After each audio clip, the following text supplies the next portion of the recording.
Hit TV అభిమాన ప్రేక్షకులకు స్వాగతం. నేను మీ Nagendra Kumar. Welcome to my special programme. రేపు ఆగస్టు 22వ తారీఖున మెగాస్టార్ చిరంజీవి గారి 70వ జన్మదినోత్సవం సందర్భంగా మా హిట్ టీవీ తరఫున, మా హిట్ టీవీ యాజమాన్యం సిబ్బంది తరఫున ఆ మహానుభావుడికి జన్మదిన శుభాకాంక్షలు తెలియజేస్తున్నాను. అండ్ ఆయన ప్రపంచవ్యాప్తంగా ఆయనకు ఉండే అభిమానులు, ఈ రెండు తెలుగు రాష్ట్రాల్లో ఉండే ఆయన కోటాను కోట్ల అభిమానులు, ప్రతి రాష్ట్రంలో ఆయనకున్న అభిమానులు, దేశ విదేశాలలో ఉన్న అభిమానులు అందరికీ కూడా ఈ ఆయన 70వ జన్మదినోత్సవం సందర్భంగా అందరికీ నేను శుభాకాంక్షలు, అభినందనలు తెలియజేస్తున్నా. ఎందుకంటే ఆయన ఒక వ్యక్తిగా ప్రారంభమైన జీవితం ఒక వ్యవస్థగా మారి, ఆ వ్యవస్థ స్థాయి నుంచి కూడా ఇంకా పరిడవిల్లి, పరిణితి చెంది, పరిధి పెంచుకుని ఆయన ఒక సామాజిక ప్రయోజనాన్ని అందరికీ అందించే ఒక శక్తిమంతుడిగా ఆయన రూపాంతరం చెందడం అన్నదే ఆయన జీవితంలో చాలా గొప్ప విశేషంగా చెప్పాలి. సినిమా నటులుగా, సినిమా కథానాయకులుగా విజయాలు సాధించడం అన్నది ఆయన భాగంలో, ఆయన జీవితంలో ఒక భాగం అయితే, ఇంకొక భాగం సామాజిక ప్రయోజనాన్ని ఆశించి, సామాజిక ప్రయోజనం ద్వారా సమాజంలో ఉన్న ఎంతోమంది లక్షలాది మందికి ఆయన బలిమితో ఆయన ఎంతమందికో సహాయ సహకారాలు అందించి, వాళ్ళ జీవితాలకి ఊతాన్ని అందించి, అండదండలు అందించిన ఒక గొప్ప కెరీర్ విశ్లేషణ ఆయన జీవితంలో ఉన్నది. అందరికీ ఆయన మామూలుగా ఒక సినిమా కథానాయకుడు, బాక్స్ ఆఫీస్ బద్దలు కొట్టిన కథానాయకుడు, and Telugu cinema box office stamina ఇంత ఉన్నదా అని అందరికీ ఆశ్చర్యం కలిగించిన కథానాయకుడు. ఇవన్నీ ఆయన జీవితం నిండా రికార్డులే. రికార్డ్స్ నా పేరు ఉండటం కాదు, నా పేరు మీదే రికార్డ్స్ ఉంటాయి.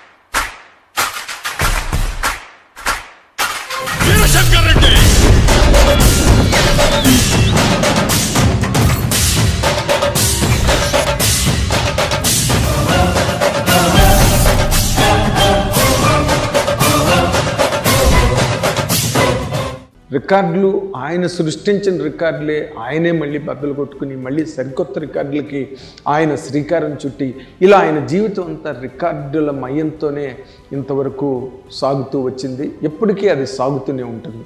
కాకపోతే ఏంటంటే, ఒక తెలుగు సినిమా కథానాయకుడు, ఒక తెలుగు జాతి సామాజిక, సాంఘిక, నైతిక వికాస పరిణితిలో తను ఒక గొప్ప పెద్ద అంటే సింహరాశి అంటాం చూడండి, సింహ భాగాన్ని ఆయన ఆక్రమించడం అన్నదే ఆయన జీవితంలో చాలా గొప్ప స్పెషాలిటీ. ఇవన్నీ కూడా ఆయన ఒక పట్టుదలతో, ఒక దీక్షతో, ఒక అకుంఠితమైన కమిట్మెంట్, అంకిత భావంతో చేసి ఈరోజు వరకు సాధించుకుని వచ్చిన మాట అందరికీ తెలిసిన విషయమే. వాళ్ళ అమ్మగారిని, నేను అంజనమ్మ గారిని నేను ఒకసారి ఇంటర్వ్యూ చేసినప్పుడు ఆవిడ ఇంటర్వ్యూలో చెప్పారు, నీ కెరీర్ ఎలా ఉంది, ఎలాగా ఇది నడుస్తున్నది అని చెప్పి ఆయన్ని అడిగితే ఆయన చెప్పారంట, ఒక రోజున నా ఫోటోలు, నా పోస్టర్లు, నా తాలూకా పిక్చర్స్ అన్నీ కూడా ప్రపంచం నిండా నిండిపోతాయమ్మా, ఎక్కడ చూసినా నావే ఉంటాయి, రోడ్ల మీద ఉంటాయి, గోడల మీద ఉంటాయి, ఇళ్లల్లో ఉంటాయి,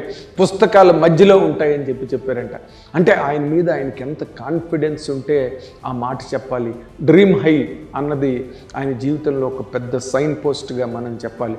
తర్వాత రోజుల్లో అంటే బిగినింగ్ డేస్లో ఆయన హీరోగా ఎదిగి కొన్ని తరహా సినిమాల్లో హీరోగా చేస్తున్న రోజుల్లో కూడా ఆయన్ని పిలిచి సైడ్ క్యారెక్టర్లకు కానీ లేకపోతే సైడ్ హీరోలకు కానీ పిలుస్తున్నప్పుడు ఆయన వ్యక్తిగతంగా ఏమంటే నేను ఇంకో సినిమాలో హీరోగా చేస్తున్నానని చెప్పినా కూడా ఆయన్ని డామినేట్ చేసి, డిక్టేట్ చేసి, ఆయన్ని కొన్ని క్యారెక్టర్లకి ఆయన్ని వాడడానికి ప్రయత్నించినప్పుడు, ఆయన్ని పక్కదోవ పట్టించడానికి కొంతమంది ప్రయత్నం చేసినప్పుడు కూడా ఆయన మొక్కవని విశ్వాసం అంటామే, unstinted confidence and unstinted faith in his career, ఆ ఫెయిత్తో ఆయన పక్కదారుల్లోకి వెళ్లకుండా నేషనల్ హైవేకి వచ్చి ఈ రోజున ఒక ఇంటర్నేషనల్ ఐకన్గా ఎదిగిన గొప్ప క్యారెక్టర్ చిరంజీవి గారు. పర్సనల్గా నేను చెప్తున్నది.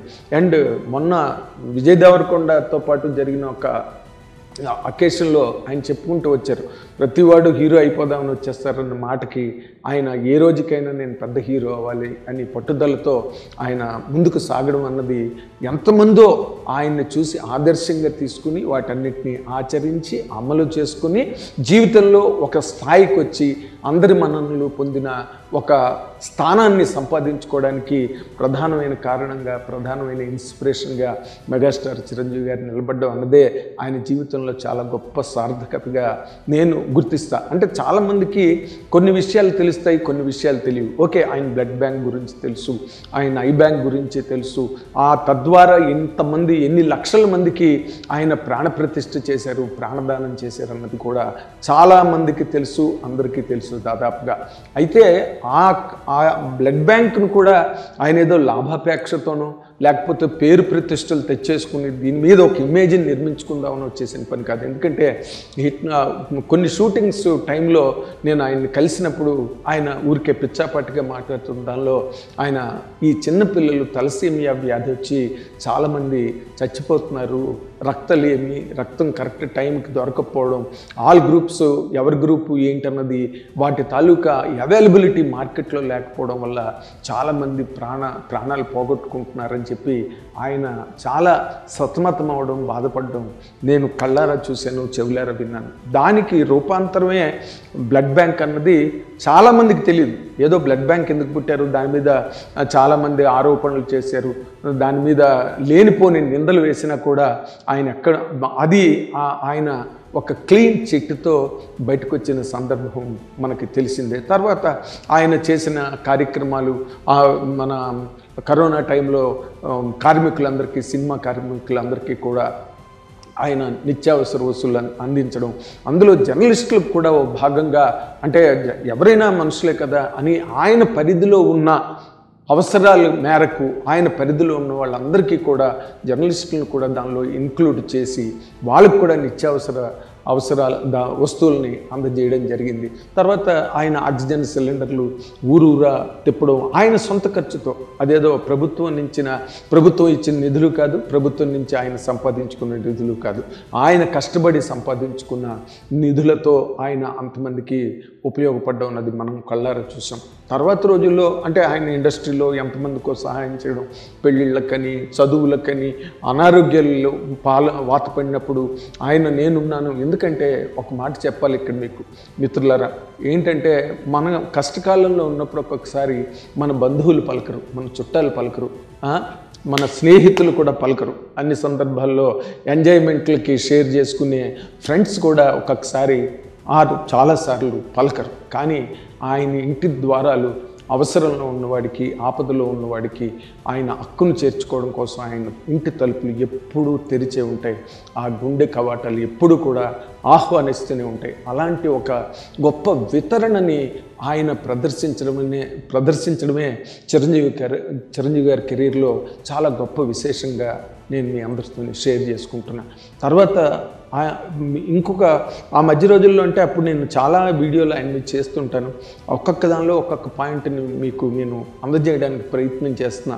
ఆయన విశాలమైన వ్యక్తిత్వం గురించి, ఆయన విస్తృతమైన పర్సనాలిటీ గురించి మీకు చెప్పడం అన్నది నేను చాలా ఆనందిస్తాను. ఎందుకంటే ఆ మధ్య రోజుల్లో కొంతమంది ఆయన మహిళలను కించపరిచి మాట్లాడుతున్నారు, మహిళలని వాళ్ళ తాలూకు గౌరవాన్ని దిగజార్చి మాట్లాడుతున్నారు అని చెప్పి ఆయన మీద లేనిపోని ఆరోపణలు చేశారు. కానీ ఇక్కడ మీకు ఒక విషయం చెప్పాలి, ఏంటంటే ఆయన మహిళలని ఎంత గౌరవిస్తారన్న దానికి నేను మీకు నిదర్శనాలు చెప్తా.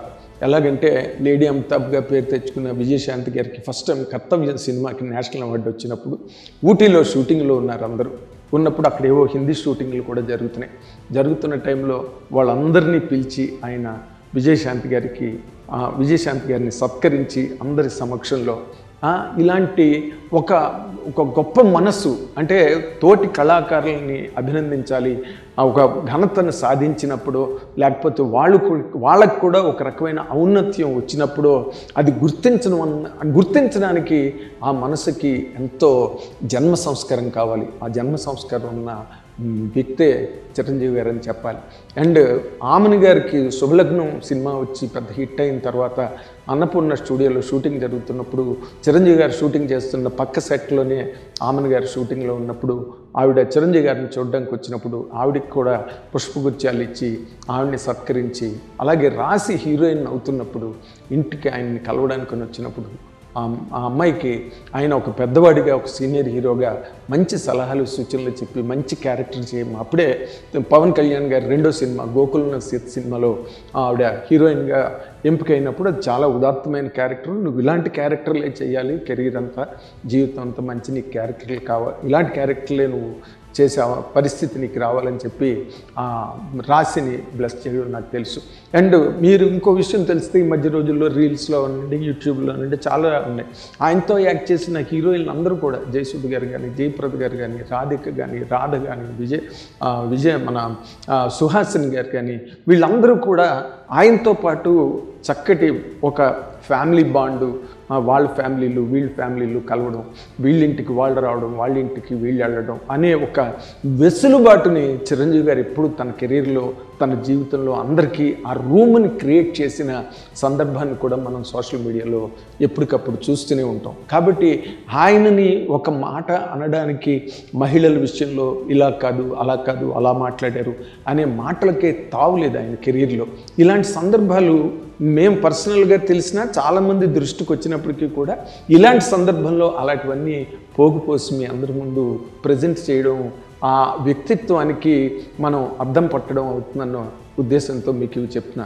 తర్వాత ఆయన గ్రేటెస్ట్ క్వాలిటీస్ గురించి చెప్పాలంటే లారెన్స్, డాన్స్ మాస్టర్ లారెన్స్ ఒక చాలా క్రిటికల్ డ్యాన్స్ ఒకసారి ఒక దేనిలోనో చేశారు. ఆయన చేసినప్పుడు ఆ సింగిల్ లెగ్ మీద నిలబడి డ్యాన్స్ చేసినప్పుడు ఆయన దాన్ని ప్రత్యేకంగా గుర్తించి అది ఎంత కష్టమో అలా చేయడం అన్నది ఆయన టీవీ ముఖంగా అందరితోని మాట్లాడి అది ఎంత కష్టం అన్నది చిరంజీవి గారు చెప్పడం జరిగింది. సరే, ఆయన తర్వాత రోజుల్లో ఈ బలగం వేణు వాళ్ళు తీసిన సినిమాలు హిట్లు అయినప్పుడు, లేకపోతే ఆయన ఎవరైనా సినిమాల కోసం సినిమా ఫంక్షన్స్కి ఇన్వైట్ చేసి యంగ్స్టర్ వచ్చి పిలిచినప్పుడు ఆయన వెళ్ళడం, ఇవన్నీ మనం రెగ్యులర్గా చూస్తుంటాం. కానీ ఎప్పుడు లారెన్స్ మాస్టర్ అంటే తర్వాత కాలంలో డైరెక్టర్ అయ్యాడు. కానీ ఇలాంటివి అంటే ఒక డ్యాన్స్ డైరెక్టర్ని మెచ్చుకోవడం అన్నది ఒక హీరో ముందుకొచ్చి, ఎందుకంటే ఒక కృషిని ఆయన ఒక ప్రయత్నాన్ని లేదా ఒక మనిషి సాధించిన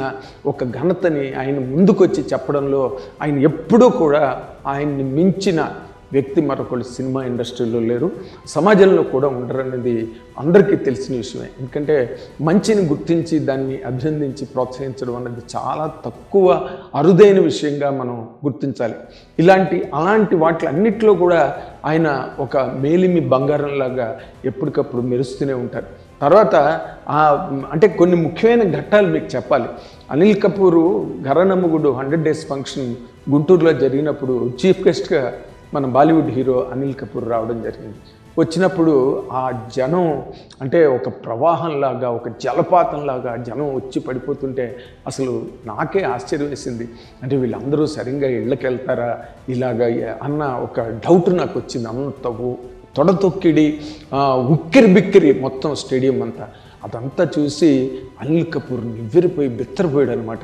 ఎందుకంటే వాళ్ళకి తెలియదు ఇలాగా ఇంత ఫ్యాన్ ఫేరు, ఇంత స్టార్డమ్ము, ఇంతమంది అభిమానులు, లక్షలాది మంది అభిమానులు, అవన్నీ వాళ్ళకి తెలియదు. గాబరపడిపోయాడు అనిల్ కపూర్ చూసి అని అప్పుడు చిరంజీవి గారితో చెప్పడం నాకు తెలుసు. ఏంటి నువ్వు అసలు ఈ పూర్వం ఇప్పుడంటే మనకు లేవు కానీ ఈ నగరానికి ఏమైంది, ఇలాంటి యాడ్లు వచ్చేస్తున్నాయి సినిమాలు రిలీజ్ అయ్యే ముందు, సినిమా స్టార్ట్ అయ్యే ముందు. కానీ అప్పుడు ట్రయల్ పార్టీలు ఉండేవి అనమాట. ఎక్కడ జరిగిన న్యూస్ రీల్ అనేవాళ్ళం మనం. ఆ న్యూస్ రీల్లో గాంధీ గారు వెనకాతల లక్షలాది మంది పరిగెడుతున్నప్పుడు అదంతా ఫాస్ట్ ఫ్రేమ్స్లో మనకి అలికేసినట్టు కనిపించిన లక్షలాది మంది గాంధీ గారు వెనకాతలు పరిగెడుతున్న న్యూస్ రీల్స్ కొంతమంది గుర్తుంటే అలా అనిపించింది నాకు. అంతమంది జనం వీళ్ళందరూ నీ గురించే వచ్చారా అని చెప్పి చిరంజీవి గారిని చూసి ఆశ్చర్యపోయాడు అనిల్ కపూర్. అలాగే బాలీవుడ్లో ఆ రోజున గోవిందాకి ఒక డాన్సింగ్ స్టార్గా పేరు ఉండేది గోవిందాకి. అలాంటి గోవిందా కూడా రామోజీ ఫిల్మ్ సిటీలో చిరంజీవి గారిని ఆయన రూమ్కి వచ్చి కలిసి రాత్రి వేళ ఆయన కాళ్ళకి దండం పెట్టి మీరు సుపీరియర్ సార్, మీరు అల్టిమేట్ సార్ డాన్సులని అని చెప్పి, అదే డాన్స్కి రోజున అంటే ఎన్ని స్టెప్పులు, ఎన్ని డాన్సులు, ఎన్ని స్టెప్స్ అని ఒక లెక్కతో గిన్నిస్ బుక్ ఆఫ్ వరల్డ్ రికార్డులో ఆయనకి ప్లేస్ రావడం అన్నది ఆయన మాత్రమే ప్రపంచ చలనచిత్ర చరిత్రలో ఆయన మాత్రమే సాధించిన ఘనతగా మీ దృష్టికి నేను తీసుకొస్తున్నా. ఎందుకంటే అండ్ అది గిన్నిస్ బుక్లోకి ఆ కారణంగా ఎక్కడో ఒక ఎత్తు అయితే, రెండో పాయింట్ ఏంటంటే వాళ్ళ బ్లాగ్లోనే చిరంజీవి గారి గురించి అని ఒక స్పెషల్ ఆర్టికల్ రాస్తూ ఇదొక్కటే కాదు అంటే ఈ డాన్సింగు, ఈ స్టెప్పులు, ఈ రికార్డ్ నెంబర్ ఆఫ్ స్టెప్స్ ఇదొక్కటే కాదు, ఆయన తాలూకా హ్యూమన్ సర్వీసెస్, ఆయన services to the society, human society, ఇవన్నీ కూడా మేము గుర్తించామని చెప్పి వాళ్ళు చెప్పి రాయడం అనేది ప్రపంచంలో నాకు తెలిసినంత వరకు నేను చదువుకున్న మేరకి ప్రపంచంలో ఏ హీరోకి అది జరగలేదన్నది నా నిశ్చితాభిప్రాయం.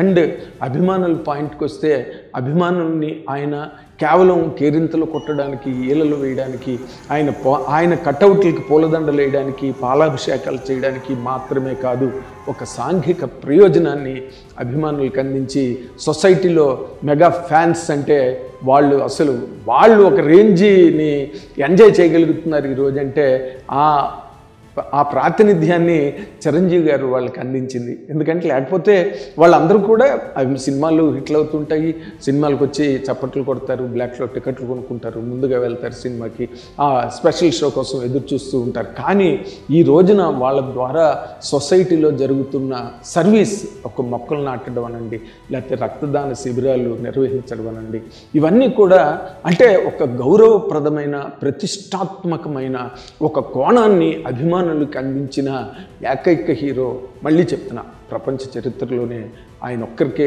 చెల్లింది. ఇంకోటి, ఒకసారి మహేష్ భట్ హిందీ జెంటిల్మెన్ షూటింగ్ అవుతున్నప్పుడు నాతో అన్నారు, నువ్వు చూడు కావాలంటే చిరంజీవి కళ్ళని ఎప్పుడైనా చూసావు నువ్వు, ఆ టైగర్ కాన్సన్ట్రేషన్ ఉంటుంది ఆ కళ్ళల్లో, ఆ కళ్ళల్లోనున్న ఆ కాన్సన్ట్రేషను, ఆ అటెన్షన్ అన్నది నార్మల్గా నేను ఎవరి కళ్ళల్లో చూడలేదు, అంత గొప్ప కళ్ళు చిరంజీవి అని చెప్పి మహేష్ భట్ గారు నాకు చెప్పడం జరిగింది. ఇలాగా ఆయన కెరీర్లో ఎన్నో సుమధురమైన ఘట్టాలు, ఎన్నో మంచి మంచి మలుపులు ఆయన జీవితం నిండా ఉన్నాయి.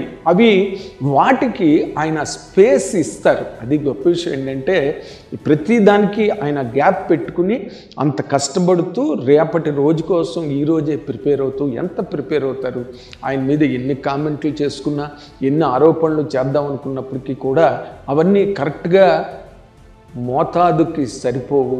ఆయన్ని ఎప్పుడూ కూడా ఎవరు కించపరిచే విధంగా మాట్లాడినా వాళ్ళని వాళ్ళు తగ్గించుకోవడమే అవుతుంది తప్పితే చిరంజీవి గారిని, ఈషన్ మాత్రం కూడా ఆయన ఇమేజ్ని కానీ, ఆయన గౌరవాన్ని కానీ, ఆయన ప్రతిష్టను కానీ ఈ మాత్రం కూడా తగ్గించడానికి అవకాశం లేదన్నది అందరూ గుర్తించే విషయం.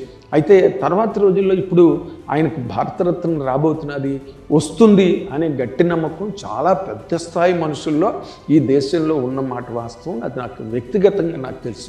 అది ఈరోజా, రేపా, ఎల్లుండా, ఈ ఏడాది, నెక్స్ట్ ఇయర్ అన్నది తెలియదు. కానీ మనం రాబోయే రోజుల్లో మాత్రం మెగాస్టార్ చిరంజీవి గారిని భారతరత్న మెగాస్టార్ చిరంజీవి అని చెప్పే రోజు మాత్రం 100% వచ్చి తీరుతుంది. ఈ చరిత్రలో అది ఒక చాలా గొప్ప పుటగా మిగులుతుంది, ఒక గొప్ప చాప్టర్గా, అధ్యాయంగా అది నిలబడుతుంది అన్నది నా తాలూకా గట్టి నమ్మకం. అండ్ దానికి సంబంధించినవన్నీ కూడా పెర్ఫెక్ట్గా ఉన్నాయి, ఆర్డర్లో ఉన్నాయి.